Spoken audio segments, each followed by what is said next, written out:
Hello, everyone. A quick little replay match between LuBu and ProBUs. We're going to try to jump into this. I have another cast at 8:30, so I should be able to run through these games pretty quick. But if one of them runs long, I may have to put off Game 3. So without further delay, let's go ahead and jump into this. It doesn't look like... I'm going to be able to do my usual setup here, but we can go ahead and jump into the match all the same. That's strange. Okay. Gonna go ahead and introduce the teams on the left. LuBu is gonna be Streakwing on Lucio, Alan Hicks on ETC, Bandit on the Kael'thas, Spartacus on the Ragnaros, and most importantly, VDZ on the Kerrigan. Saw a Kerrigan game, got excited. I actually don't know who wins this game. I've intentionally avoided finding out who wins this series. But on the right side, ProBUs, it's gonna be Joanna, played by 8-Bit. Sage is going to be playing Thrall. We have Tuna Breath on the Medivh. Irby going to be on Deckard, and John Bunyan on the TAS. Taking a zoom out, taking a look at the talents. Ralligate, both teams trying to get control of the middle early. Kerrigan going to want a combo early. We're seeing the smooth moves from Lucio, trying to get some extra damage, a little bit of mana sustain as well. Good disarm of the living bomb damage there by the Medivh. That's obviously going to be very key heading into any kind of Kerrigan game. It's really all about that burst mitigation. And already LuBu doing a good rotation down to the bot soak. Now rotating back up, Thrall has rotated back to grab the soak towards the back end. Medivh just going to spot out, keep vision of the enemy team. Kerrigan and Lucio going to start on this camp. Not the most camp clear, especially given how bulky the fire bats are. And yes, they are fire bats. They're coded as fire bats. On the other side, Tassadar Deckard, not significantly better, admittedly. So both teams should get their camps out about the same time. Don't have anything like a Grain Main or a Rainer that's going to dramatically speed this up. Tuna Breath working on stacking that Master's Touch. 25% of the way there now. Has 10 stacks. Joe going to have to walk out of that portal. Not needed, but ooh, there's a Kerrigan combo. Just a slight miss on it. Good protected all the same there by Tuna Breath. Tassadar still looking at that top lane. A little bit of gate damage and tower damage so far. Nothing to be overly concerned about. We are seeing actually the shield build coming out from Ragnaros, so we'll keep an eye on that. I don't think I've seen me talk good today. Shield build. I wanted to say like Sheed build, and I don't know why. Shield build. Maybe it's just weird to say shield build. Shield build. Shield build. It's like, it's a weird... Try to say it 10 times fast. Tell me I'm crazy that it's hard to say shield build quickly. Maybe I am, but it feels like my tongue doesn't want to do it. Speaking of things not wanting to be done, Medivh did not want to rotate through that space. Gets punished. First kill of the game headed over to LuBu, and that's going to reset those Master's Touch stacks. So back to square one for Medivh, and you can't really afford too many deaths early game, Medivh. You gotta get stacked, but LuBu is just out for blood early. Another pickoff. That time onto Joanna. You normally don't think of Joanna as particularly killable. But indeed she is. Okay, I'm not crazy though, right? Like shield build. Saying it multiple times in a row is difficult, right? Because the vowel sounds are similar, but different. Maybe I'm crazy. I'm very open to being told I'm crazy here. But great start for LuBu. They have some pretty good stacking so far, up to 6.2. Joe going to step up and try to stall this channel progress at 3.7. Gets interrupted by the damage. 1.5. Doesn't get the interrupt. ETC power slide is down, though. He may have a hard time getting out of here. There's the TAS wall. Alan Hicks don't want to drop here right before the objective gets started. I think Alan might be able to get away thanks to that Lucio speed boost. Smart decision by Streakwing. You may think, oh, it's a low HP bar, I need to heal. But the best thing for ETC there was actually movement speed, just to walk the F away. And indeed, that was done. Good start by LuBu. They do need to clear up the fireback camp in the mid, but they do so. I just realized I can see the armor debuffs on the towers. I don't think I've ever either noticed that before, or maybe it's an observer thing. Not sure. Either way, though, this bottom tower starting to drop. Medivh does portal through, back up to 9 stacks on Master's Touch, but not where he was before the death came in. ETC going to get rooted here with the Condemn, is slowed, has the P-Slide to walk away. Good peeling gravity lapse there from Bandit. LuBu almost getting the mid-wall, but top is where the most value comes in. Top was already softened up a little bit by this Rag, and this fort may not go down in time. May. It's going to be close. Rag could probably go and throw just a little meteor on it. In fact, that's what's happening with ETC rotating up too. They're looking once again for this gank. LuBu, just so aggressive, and I love this aggression. I love how it's paying off. Already up a full level here. They get the top fort. Bottom fort, meanwhile, just barely standing as well. LuBu off to a great start in this series.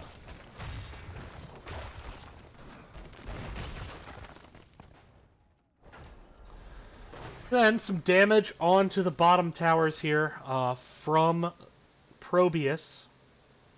ProBUs now rotating up towards the mid. ProBUs, one of those teams, they started the season. They played like all their flex matches in like week 1.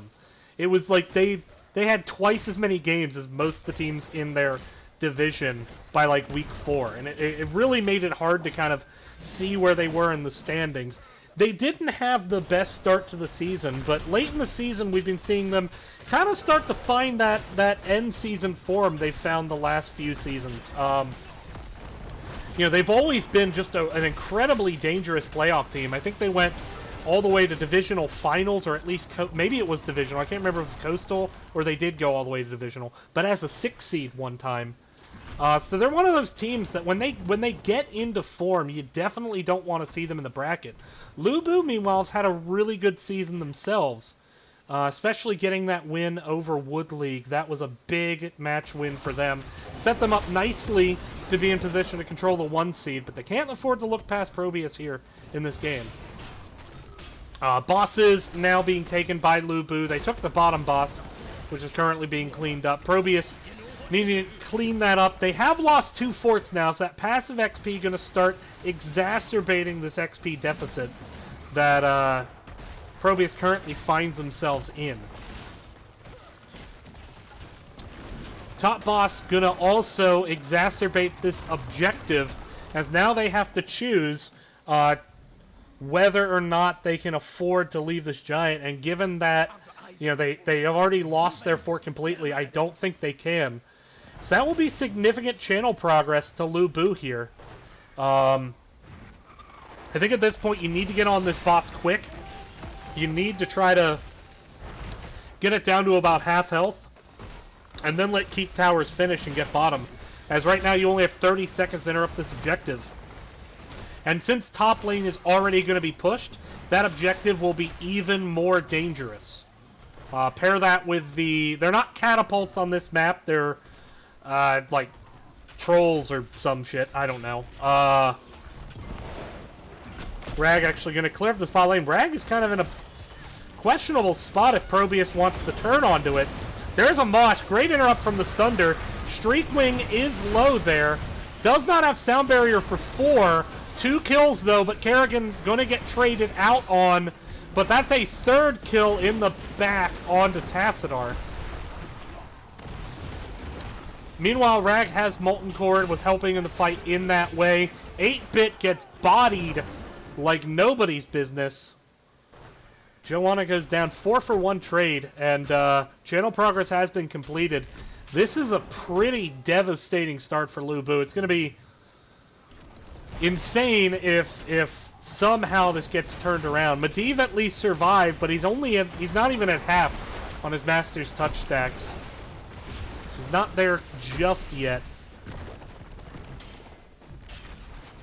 Taking a look now, starting to push down this keep. The towers, before this match was played, did get nerfed. 10% damage nerf. Cap of minus 20 armor. Didn't quite land the Sulfura Smash. Alan Hicks could get rooted. Ooh, it's Lucio rooted, caught out by the task wall. Sundering, Lucio is still alive! Oh my goodness, Lucio somehow survives that, and Medivh goes down, and that once again resets his Master's touch stacks. So first kill of this push. Can they get this keep down? Midfort has gone down during this to the passive push of that cavalry camp. Cavalry is also top. Here comes, oh, the Archon. I don't know if Shrinkwing's going to get out of this. Has the sound barrier, uses it well to survive for the time being. But I think you have to start walking away. They do get the top keep, though.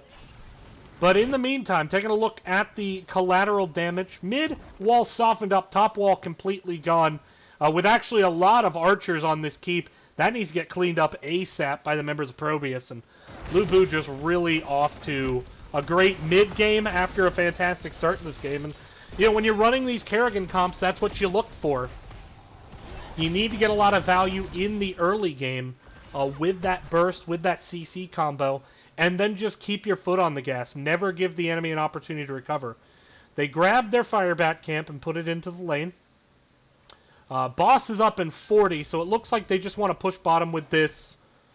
Okay, it's a Reaver minion. Now we know. It's a giant fucking troll. Alright, that's what it is. It's like me. It's a giant fucking troll. And now there's two of them stacked up in this bot lane. Now keep in mind that this minion, unlike the catapult, is not as much a threat on this map. And the reason for that is that this core passively regens health when it's not taking damage. That is to say, if you ignore a whole bunch of them, especially if you have two keeps down, they can kill your core. But they don't do irreparable damage to your core. Here we see a fight breaking out. Kerrigan all over this backline. Thrall completely isolated. Sleep comes out. Too late. Sulfura Smash with the Kerrigan. Gonna take out Deckard Cain, and Rag has actually backcapped the Molten Core. And Medivh goes down once again. Tassadar managing to at least escape. Joanna comes back around through the bottom. And this is what the HOTS I missed. Being able to just, okay, we got kills. Let's just push down keeps right now. And it was a much harder to do that until this current patch. I'm very happy with this change. But LuBu not going to pull the trigger on it. Now, granted, death timers are still extremely short on the side of ProBUs. Now level 14, this is when it starts to ramp up level to level. It's a Knoll? Well, what's the difference between a Knoll and a Troll? I'm honestly asking. Aren't they all just like fucking orcs? I don't sincerely know the difference. If there is some standard here, I'm open to it. Kerrigan uses her ice block. Big Sulfuris almost gets down Thrall. Sage with the great Sunder, but it's not going to save him. Kerrigan somehow still alive. Now, in fact, is still alive. Only one kill so far, but it's enough to push the rest of ProBUs off this point. I don't know why I'm streaming with a delay during a replay. Probably not the best casting strategy. Whatever. Here's a big power slide. Joanna, though, had the Iron Skin. Root could potentially hit several. Joe steps up, grabs those potions. The camp has been decapped by the NPC minions here, by the prison guards. Keep in mind that when the prison guard... Ooh, hold that thought. Big power slide in, looking for Deckard. Deckard does a little portal dance to get to his own potion. Now separated out. Mosh Pit was on the Joe. Follow-up damage wasn't there, but Medivh goes down once again. Thrall's not going to get out of there. 8-Bit isn't either. And that will be the camp finished. And this is now, with the death timers at 30 seconds, a chance to take this keep. Kerrigan finds Deckard. That is a good stagger. And with the mercenary, or the cavalry camp, excuse me, coming in,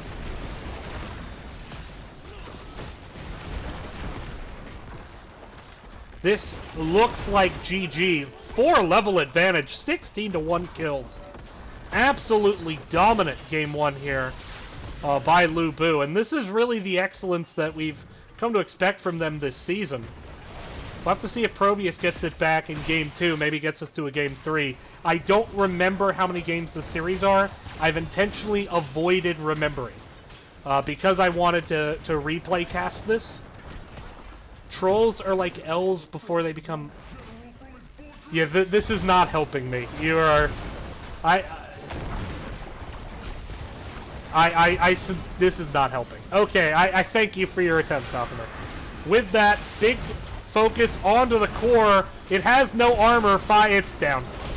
LuBu, dominant. Dominant game 1. Not...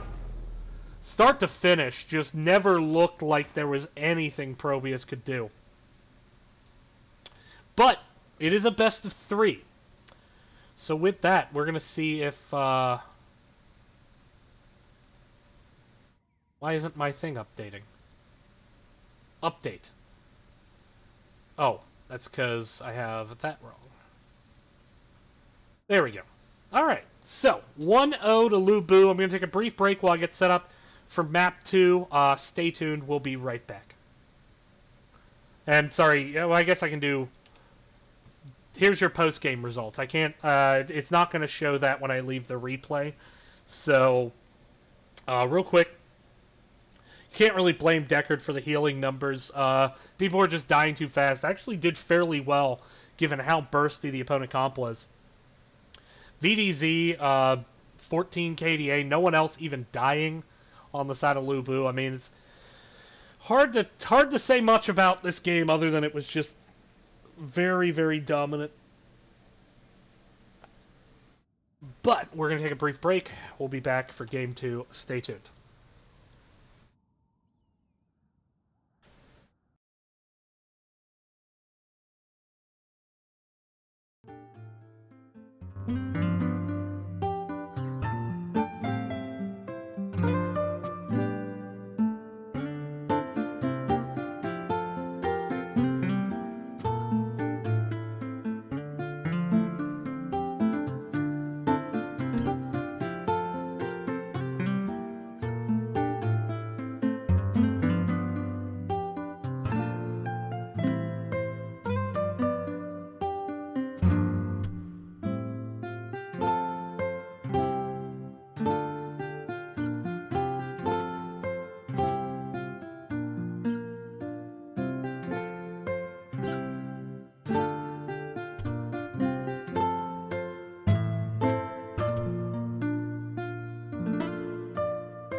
Alright everyone, welcome back here. We're going to get right into game number 2 between LuBu and ProBUs.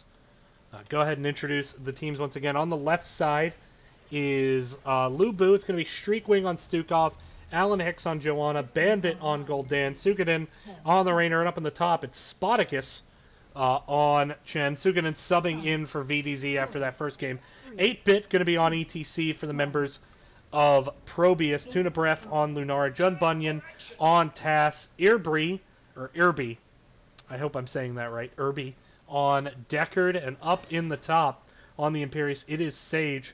Let's go ahead and take a look at how teams are building. See a block party out of ETC, standard kind of spell power, field study on Deckard, popular choice.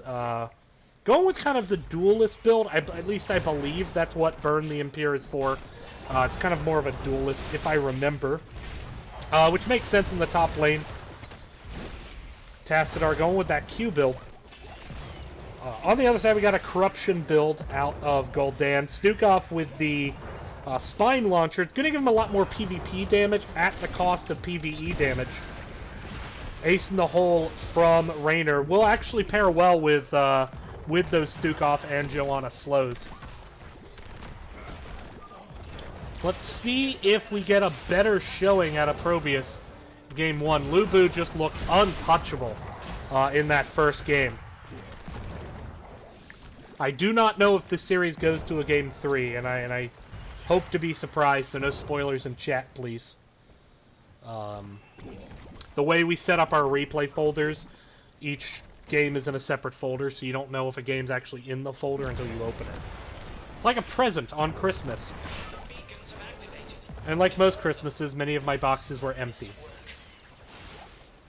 That's actually not true. My parents were very loving and giving. I'm a knoll, apparently. Suikoden starting on this siege camp did not go with the PvE damage. Ooh, Alan Hicks in a lot of trouble. There's no way Alan's getting away from this. So, kind of a miscommunication. Looked like Alan Hicks wanted to step up and contest and hold the point, while the rest of the members of LuBu were focused on that Firebat camp, the real Firebat camp. Although, again, they are Firebats on Alterac Pass. They are coded that way. They are called that way in the game's data files. Nonetheless, this is substantial channel progress now on the side of ProBUs. Already 70% and counting, and no end in sight as Chen not going to be able to get onto this point. Joe going to try to step on, might be able to stall it, but it's already in the 90s. 92% there. So already guaranteed you're going to have a massive wave out of ProBUs no matter what happens.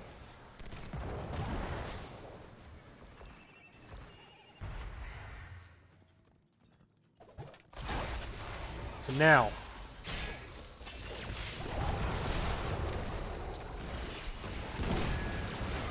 Suikoden gets caught up by the Tass wall. Gonna get caught by the root. Nowhere to go. Suikoden, I think, goes down. Yep. Jun Bunyan, Irby, and Tuna Breath were all low, but the damage much more focused on the side of ProBUs.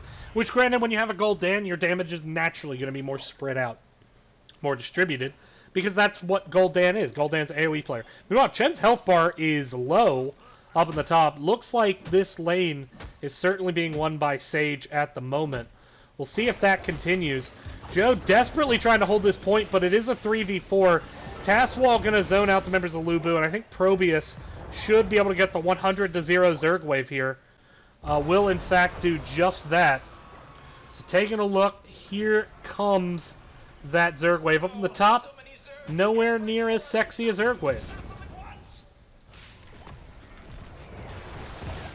Here they come, moving right onto this objective. Tasswall going to cut off Joe. Joe extremely low, didn't have Iron Skin there, and down she goes. That's the third kill, and this game already looking all ProBUs after that first game.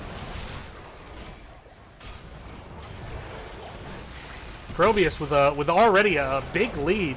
Only about a quarter lead in XP, but 3-0 on kills And given how these lanes are going, it's hard for me to envision where LuBu is able to secure without kills. Tuna Breath is low, but Deckard's going to be like, alright, here you go. Top yourself off. Irby going to need it back. No HP, or no mana here. No MP, excuse me. But going to do this camp all the same. So, the reason you want to back now.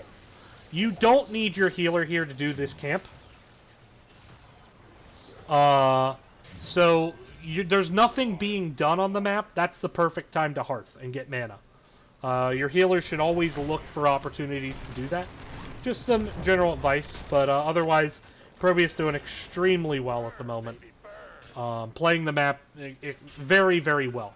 Just want to make sure that certainly you have your mana ready for the next time you're likely to fight or be in lane together. And Deckard Hearthing now, so works just as well as any other time.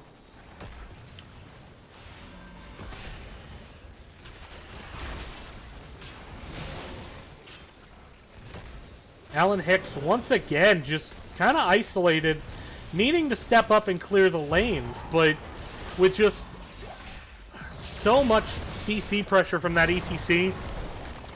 And there's the root, and Joanna's going to go down again. And I believe that is the third death, yes. The third death so far for Joanna, and Stukov gets rooted. Tuna Breath just a little bit nervous about diving that tower. Bandit low, gonna get... Maybe that was a clutch heal from Stukov. It was close. Took a lot of damage from the W. Unclear if it was fatal. But bottom fort has now gone down, and ProBUs, full level lead with a fort down, and it just looks like they're just hard winning the lanes at the moment. Has Sage used the tap? Is Sage gonna need it back? No, using the tap now, so Sage doing very, very well into this lane against this Chen. Level 10's getting close, but still about a third of a level away. Level 9 just ticked over by LuBu, so ProBUs going to have a sizable advantage here. How does LuBu want to play this? Looks like a bit... Ooh, Raynor just reposted in the wrong neighborhood there. Raynor goes down, and Spartacus is already extremely low once again. I'm actually just going to have to be here. Can't really do anything. All this while, boss is now being taken. It will push in this top lane. John Bunyan needs to be careful. Taking a lot of damage there. Unclear why they weren't having ETC soak the damage. I guess just trying to spread it out. But ETC does have that on-demand armor, which is incredibly valuable. Spartacus channeling this top point. LuBu may get a few percentages, but not much here. And down goes the bottom structure, or bottom shrine, excuse me. Bound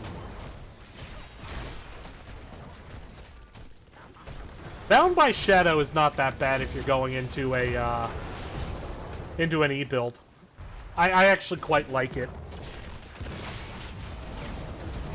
I really don't like the, I can't remember if it's at 7, but the spell power for healing. I personally don't like that, but I'm also a healer. Meanwhile, there's an engage. 2 people picked off really quick, and man, ProBUs is just paying back everything that LuBu did to them in Game 1 so far. ProBUs is now on a tear. These two teams... They either bring their A game, or things go pretty south quickly, it seems, as ProBUs now with over a full level lead. I'm a healer, so of course I don't like talents that reduce your healing taken. Ooh, there's a chain. Bandit not gonna get out of there. We'll get some damage out. Not enough. Tass taking tower shots. Tass would be dead on the prior patch, is fine now. And Imperius holds out against Chen long enough to bot lane, 100 to 8%. They always get at least an Ultralist, but you can see barely anything versus dun dun dun. Big push coming down this top lane now. And this fort is down before the Zerg even really get there. So they still have Banelings to help with this keep wall. Starting to blow up. Shen has been killed in the bottom lane, so not even going to be able to catch up in Soak. 2 levels down and the talent tier. 10-0 kills. There's a big CC chain onto Alan Hicks. Sleep comes out the zone, out the back line, and Alan Hicks, ooh, did have the Iron Skin. Can he survive? No, doesn't get the heal. There's a big Horrify on the ETC, but ETC did not damage anyone on the blue team, did not take tower shots. This keep down to about half health. And here comes Imperius securing the kill onto Raynor with that spear. And, ooh, good task wall. Do they get the engage? Power slide misses. Chen is back up here. Looks like we have the barrel trying to separate out Imperius. But this is a 5v3, and they don't have a keep. Actually, now Joe is back up. This might have been a bit over-aggressive to go back in by Sage. But still going to be able to escape all the same. 3-level lead, 12-0 kills. My goodness. ProBUs just turning it on here in game number 2. They were just giving the audience some drama in game 1. Just making it look good in the papers. For LuBu, it seems. I don't know what to make of this. I mean, these 2 games have been stomps at the level that I would say the winning team would be at the high end of the standings, the losing team would be at the low end of the standings. Both these teams at the high end of the standings, by the way. But just, I don't know if it's inconsistency, if it's just maybe ProBUs tried something game 1 that didn't work. Maybe it's the ETC pick. Maybe the ETC pick is just that dominant. Wouldn't surprise me as Raynor just gets completely blown up. Great task wall there by John Bunyan. Chen, meanwhile, has completely separated out Deckard Cain. Tries to get the sleep off. Gets interrupted, but potioning right through it. And Deckard proving just as difficult to finish as you would expect. And in fact, now paying it back with 2 kills. 3-0 trade overall. I do not know how Deckard got out of that one. Certainly the 3-level scaling can make a pretty big difference. I mean, at that point, you're talking at, what, 13, 14% stat difference, something like that. It's not 12 because it's exponential. But it probably is closer to 12 than it is to 14, certainly. Whatever 1.04 to the cubed is, that's the benefit. With that, Boss has been grabbed right before this objective starts. They're also going to put even more pressure into this bot lane with their Bruiser Camp. And then, are they going to send someone top, or are they going to just push? Looks like they just want to push with this. They're not going to send anyone top for the objective. So this is certainly looking for keep, maybe looking for end if they get some picks, which has not been difficult this game. 13-16 now. Stukov does at least have root available. That will help considerably.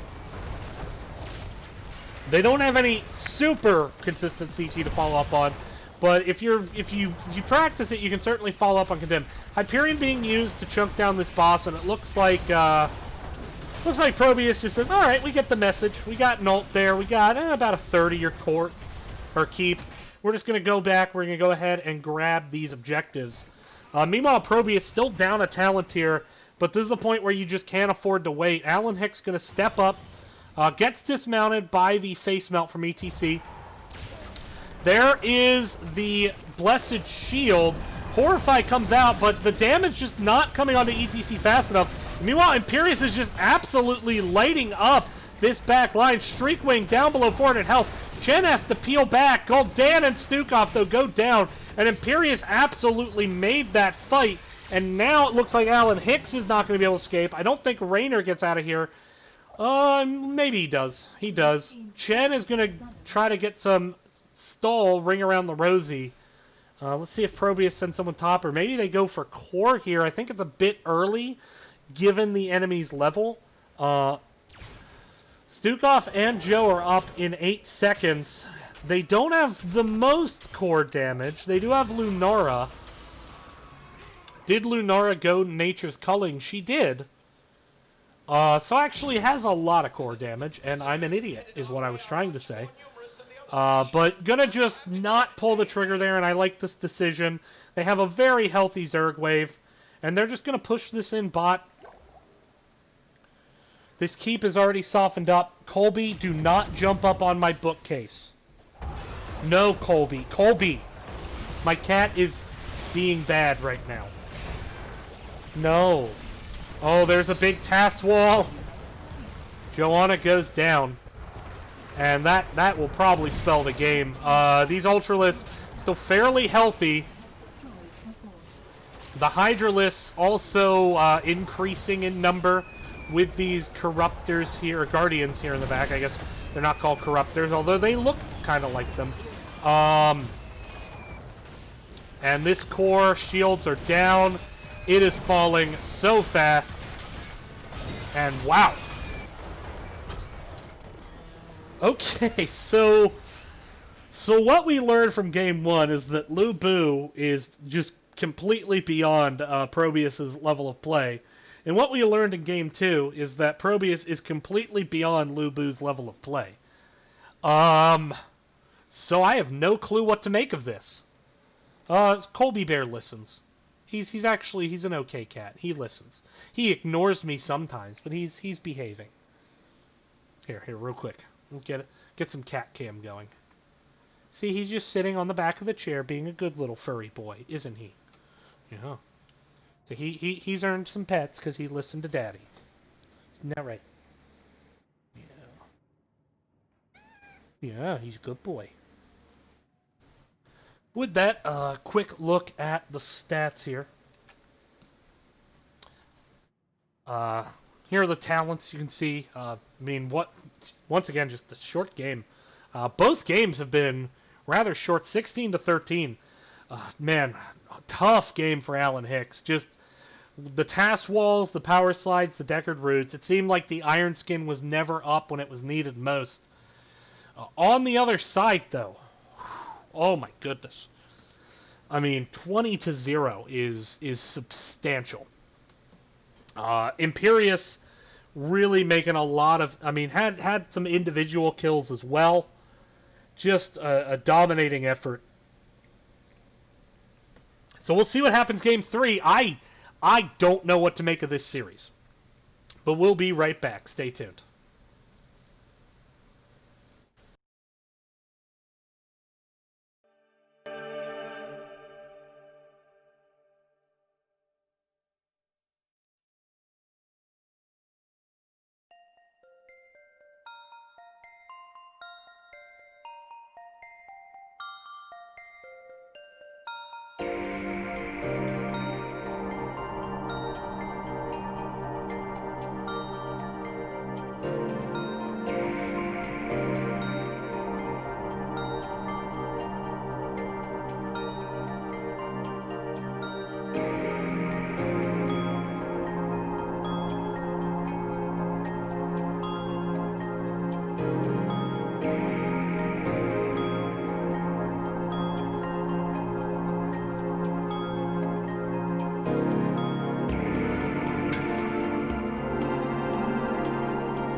Alright, welcome back everyone. We are back. Game 3 here between LuBu and ProBUs. Gonna go ahead and introduce the teams. On the left side, Streakwing role swapping.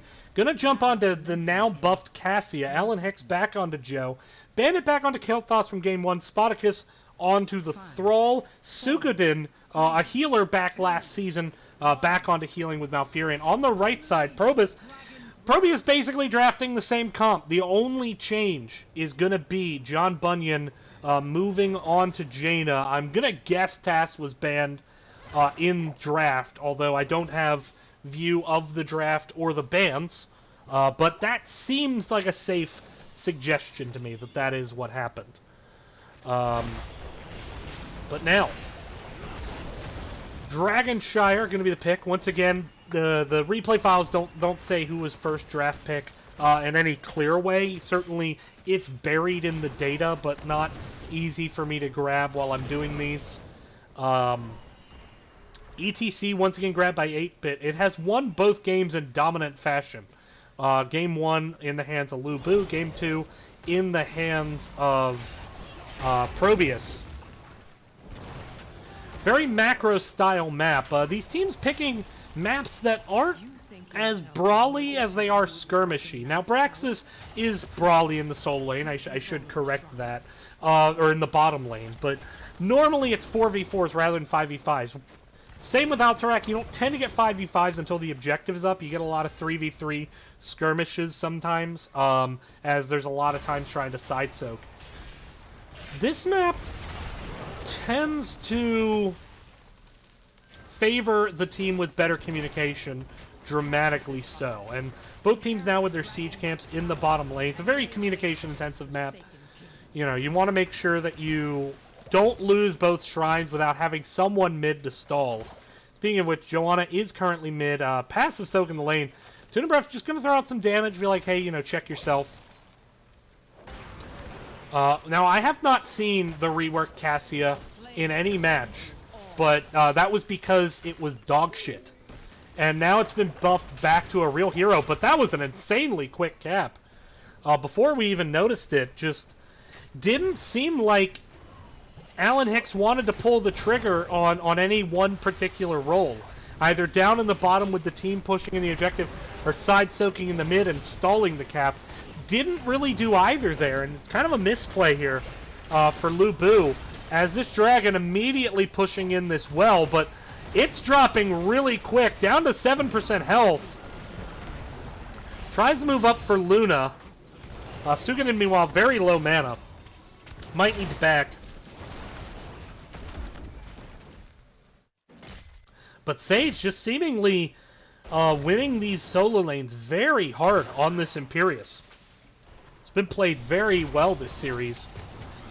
Given that, as best as I can remember, ProBUs had never lost control of the top objective. Now LuBu going to try to make something happen with this Bruiser here in the bot. Jaina Deckard going to grab their top lane Bruiser to add even more pressure to this Thrall. Some soak mid going to be lost here, and that could add up over time for the members of LuBu. Kel'Thas should be able to come up and get most of these globes. Actually got almost all of them, so not too bad at all, really. Bottom tower now being worked on by this camp. ETC cleaning up, so they don't lose the bottom tower. Meanwhile, top tower on the way, gonna push against this Thrall. We have not yet got the warning for the shrine objective yet. This objective, though, you know, you can. That was a really quick cap. I mean, any more it feels like, given safe play seems to be rewarded in this really burst-heavy meta. You tend to play safe, play a lot of macro. It can go a long time before you necessarily see the first cap of the game. But that was pre-level 7 talents. Level 7's here now for both teams. ETC power slides in. Mouth is going to get lit up. Mouth goes down. Great comboing once again. Ooh, and Alan Hicks is low. Blows the Iron's going to keep walking away. Streakwing also low. They're trying to defend this fort. Kel'Thas now rotating down, but their health bars are so low. No healer. About half the fort gets lost, but the entire front wall now down. They have grabbed their Bruiser to pressure out Imperius in this top lane. Imperius does struggle with wave clear. He's very strong at being a duelist in the lane, not the best at actually clearing the lane. And so that will enable Thrall to at least get some pressure and actually getting some trade damage out here. Sage is going to go down. Thrall gets the kill. First kill of the game there for LuBu. We've only had 2 so far. And Dragonshire tends to be fairly low on the kill counts because teams tend to play safe. ETC tries to power slide through, caught by the root. Gonna drop. No, the healing potions are still coming in. And a really good job by Irby getting 8-bit out there. Exceptionally well played. Objective is cappable, but with this Lunara there, it's so hard to push this Lunara out. Malf gonna go for the channel. Kel'Thas and Joanna gonna try to hold this bot objective. Channel did not get through there, and bottom gets neutralized. And then, well, hasn't been capped yet. Now capped by 8-bit. Almost got an objective there. Looks like LuBu wants this bottom back. Lunara has had to back. Now coming back forward. Gravity lapse there. Ooh, ETC looking to step back up. Fen there from Cassia trying to chunk some damage out. Ooh, Alan Hicks very low. There's a big root, but Alan too low to step up. Here comes a big Deckard root. Hits 3. Kel'Thas and Joanna should go down here. Joanna's still alive for the time being, but Bandit will... Ooh, Bandit's still alive! No! Finally dies to that passive poison damage there. And, that, right as they pick up level 10, had an opportunity. Not the best situation. Imperius is going to go for this top cap, trying to set up an objective. Luna is mid, potentially ready for the cap here. Imperius is channeling. They're all going to have to come mid to stall, but the Wisp going to reveal where Thrall is. And this is always that awkward situation where you kind of get stuck in the mid lane defending the cap, where you're not soaking the side lanes as reliably, and you're not able to get out to the side lanes to recap the point. But that said, they find kind of the weak underbelly here in the south of the map. And they do grab the Moon Shrine back. Now 4v4 potentially here. There's the Bless Shield. Only hit on the one. Hyper engage onto the ETC. There is the Pyroblast. ETC, though, will have armor for that.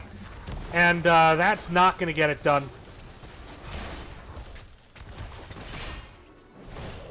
A lot of big heals there. ETC, never a great Pyroblast target because of the big HP pool, but also the on-demand armor, a big part of his kit. It's going to give pretty big damage reduction. There's the Gravity Lapse combo, once again onto ETC. But it just seems like every time they engage onto 8-bit, 8-bit has a cooldown and is ready to escape. Whereas on the other hand, it seems like Alan Hicks tends to use Iron Skin a bit early sometimes, and gets punished pretty heavily for it. Ooh, Joe steps up there. Low health, gets stunned out, not able to pop that Iron Skin. And Tranquility just not in time to save Joe. And now that is the bottom cap. ETC goes in, big mosh, single target damage on Suikoden. And down goes LuBu's healer. 2 deaths now. And ProBUs with a chance to really get control of this game, and Luna was going to get this cap. Not even going to get a minion interrupt here. This will be a DK. Anyone else think the DK kind of looks like Bahamut from Final Fantasy X? Am I the only one who thinks that? Because I really think that. Dragon coming down this bot lane. Level 13's on the horizon, should be picked up soon. They have the Palantir advantage. Thrall Imperius still up in the top lane, but we're going to keep our attention down here in the bottom. Big Ruby comes out. ETC able to step up, knowing the Rubies are there. Going to kite back through, heal right back up. DK working on this tower, down to about half health. 26 seconds though, plenty of time. They're certainly going to get this front wall. I don't think they're going to be able to do much else, though, as we just see a big chunk of damage coming out. Now 4% HP on the DK, so we'll drop soon.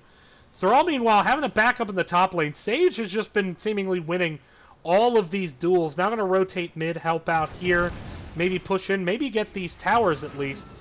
DK finally does go down. Camp's going to be picked up here, starting with the Siege. I expect both teams to do some camp rotations.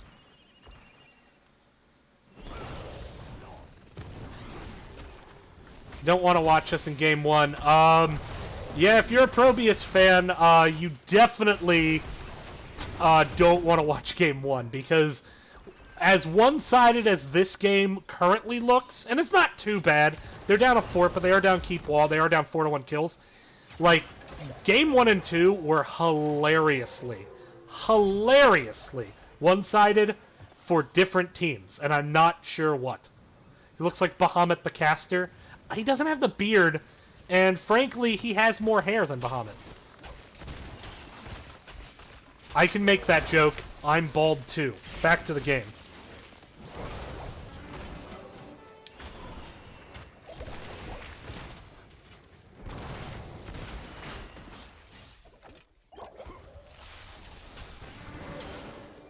ETC, clearing up the roots.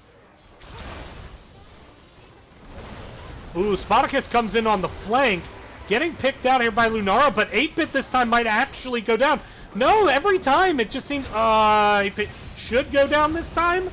I keep saying that, but buys time with the armor, survives again, so 8-Bit just, I mean, this has been an amazing game from Deckard Cain. And now Imperius is just trading out with the entire enemy team. And oh my goodness, that was a 5-man team wipe. It seemed like ETC was dead to right. Irby gets just massive tons of healing out. ETC using the power slide to get the armor, buy that extra time for that last potion. Survives the pyroblast. Meanwhile, Sage, just 1v5s. Just, you know, just 1v5s. Just what happens. Wow, and that's game. I mean, that was a quick series for being a 3-game series. Man, I have no clue if LuBu was just off. I should note LuBu didn't have VDZ. LuBu had VDZ in game 1, and they dominated. Didn't have VDZ for game 2 or 3. Maybe there was internet lag issues.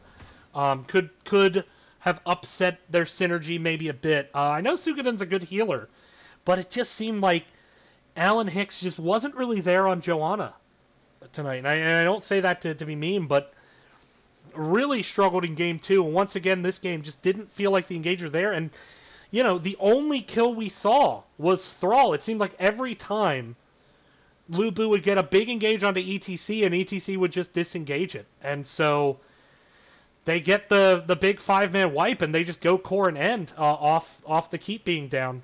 And that is it. So ProBUs going to take a big 2-game series here. But we're not done, actually. You may think, oh, we're done. Well, we are done with this series. But I'm picking up another cast. I picked it up a couple days ago for tonight. And this is a live cast. And it's going to go live at 8:30. I'm not going to keep the stream live until then. No reason to waste the internet bandwidth.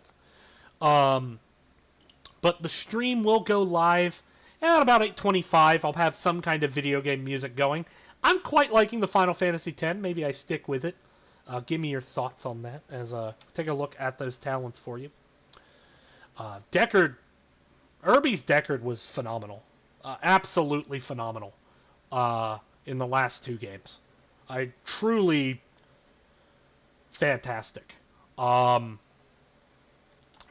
I am going to be coming at you with, where's the interview? Sorry, I don't do interviews for replays.